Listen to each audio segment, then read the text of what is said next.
hikers have gone missing at Dyatlov Pass. Still a mystery. Just 2 weeks ago today, I released a video chronicling the strange event, this mysterious event that happened in 1959 at Dyatlov Pass, where 9 hikers had gone missing and were eventually found dead of various causes. Everything from hypothermia to having a crushed chest to a crushed skull, to missing eyes, one missing their tongue.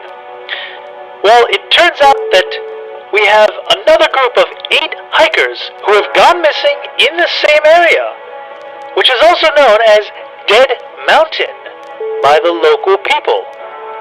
This is coming from Newsweek.com. Dyatlov Pass tourists go missing while visiting area of mysterious hiking incident. A group of tourists have gone missing in a infamous Russian mountain pass where 9 people died under mysterious circumstances more than 60 years ago.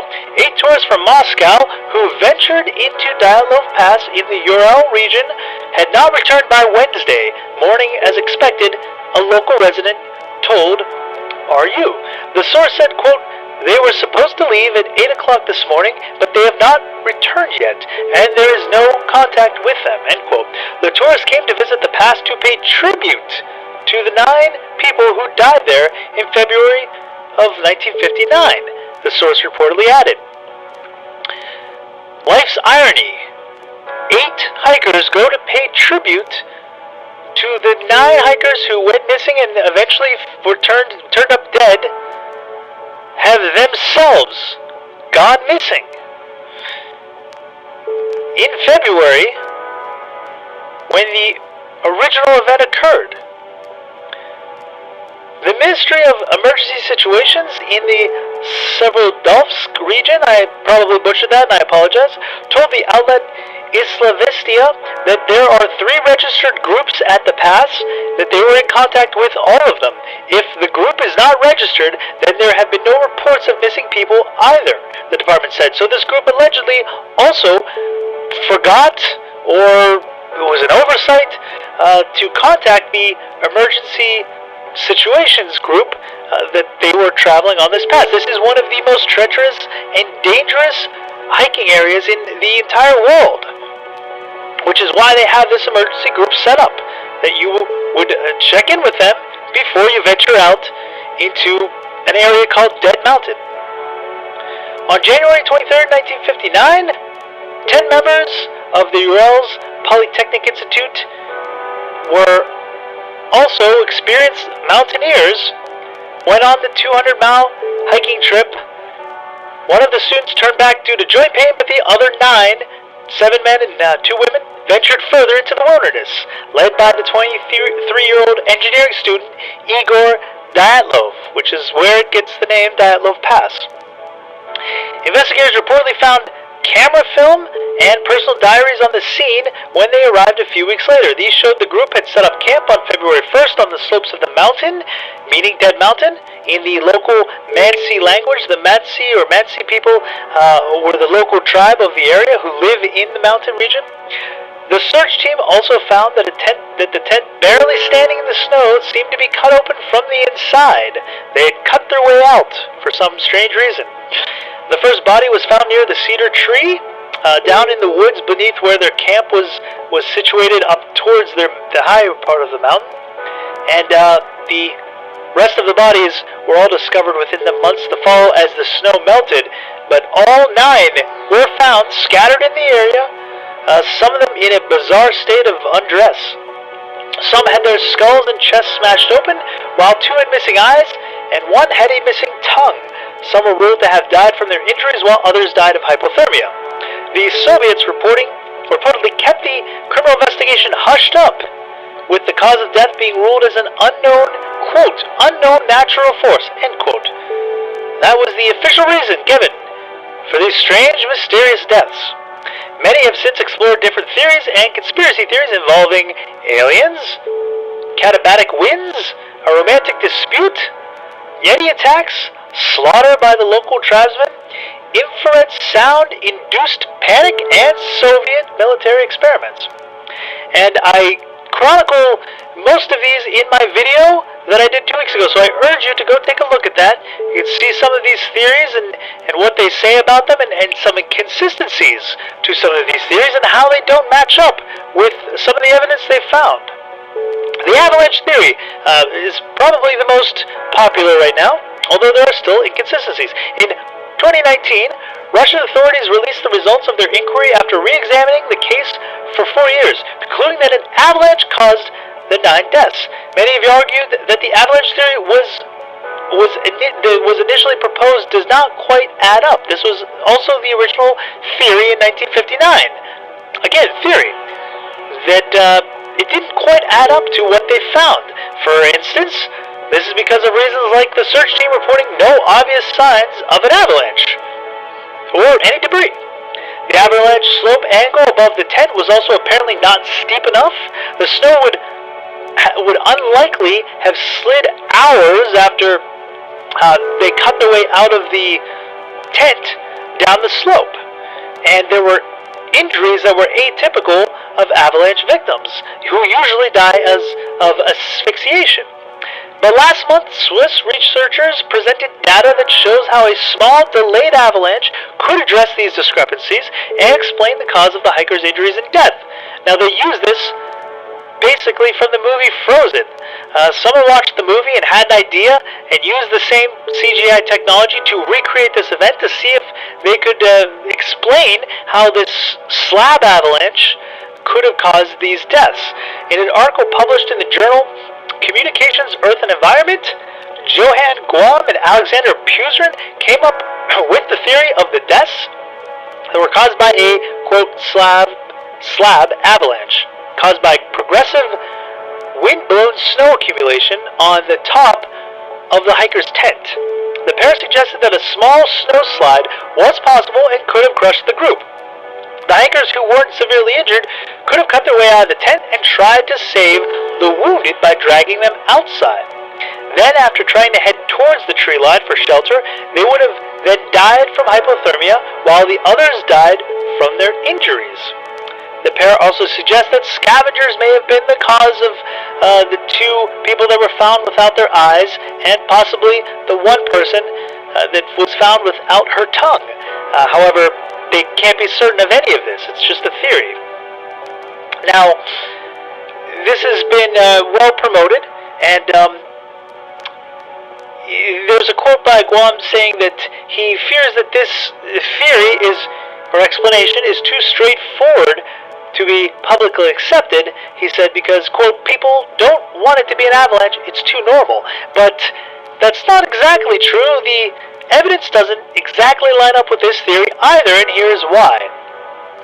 For this to be true, he asserts that the hikers who weren't severely injured cut their way out of the tent and dragged the wounded down towards the wilderness, towards the ruins.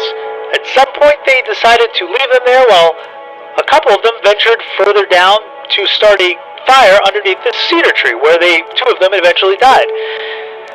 Now, the wounded were not found in the same area as the others who were allegedly healthy or not wounded by the initial avalanche. They were found in a different area under a ravine, which meant that they had left the area where they were so injured they needed to be dragged out of the tent, but then somehow miraculously were okay enough to wander off to a different area and build a little encampment of sorts where their bodies were found. Not only that, the so-called healthy and unwounded ones were found in an angle in the snow facing up towards the tent, meaning they had decided somehow after this avalanche to turn around and go back towards their tent, while the wounded, in their wounded states, somehow managed to go elsewhere. The clothing that was found, the weird undressed manner that some of these hikers were found, were from the unwounded ones. The clothing was found in the encampment at the ravine. Allegedly, the wounded, who needed to be dragged from the camp, the tent, down towards the slope and somehow managed to get up, they died after the ones who were fine. they somehow, in their wounded state, collected the clothing of the ones who had to pull them from danger to safety, collected the clothing after they had died, managed to go off to a different area of the ravine, build themselves a little encampment, to later die there, but they didn't die inside the encampment, they were found outside the encampment. So the math doesn't exactly add up on this theory either. How would wounded people in such a wounded state they needed to be dragged to safety, somehow then die after those who were healthy, managed to not only take the clothes off of their friends who had died of hypothermia, but then go off to a different area, build an encampment, and then die outside of it, all in their wounded state. Just some inconsistencies in this theory as well. This just further proves that there is no absolute answer to how this tragic event occurred. Not only this, there is another hiker that had gone missing 2 years ago, and it's still undetermined if he was really found. This is coming from RT.com. A tourist had disappeared without a trace at Dyatlov Pass, the area that is shrouded in mystery and notorious for the unexplained deaths of the group of hikers back in 1959. A man from the Russian city of Ekaterinburg, identified as Alexander Andreev, has been reported lost in the pass after venturing off on an individual journey to the remote region. He went by himself on a hike to an area called Dead Mountain. Not the smartest choice. Russian media cite local police sources saying, according to the reports, the tourist had not checked in for about 3 weeks. The tourist was expected to return from his hiking trip on February 27th. They all seem to go in February, this time where now 3 groups at least have gone missing and found dead. A group of local volunteers have launched a rescue mission, this was from 2 years ago, in an attempt to find the missing man. So far, all they found was a message from him, dated February 17th, saying everything is going well. He's yet to be found. Now, there was one update on this story.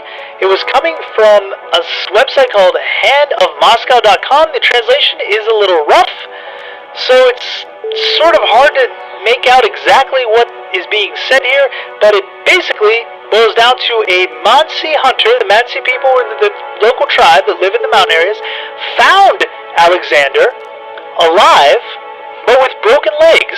Now, allegedly, according to the report, the Mansi hunter offered to help him and get him out of this area in his injured state, but he is quoted as saying that Alexander said that he had enough strength and spirit to complete his journey. The rescue team was in contact with this Mansi hunter, and this is how they heard this story. Odd that with 2 broken legs, going through one of the most treacherous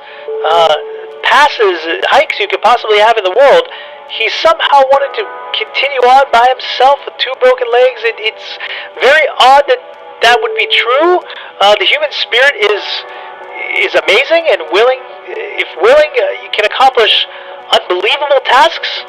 So it's not impossible. It's just, I would say, highly unlikely.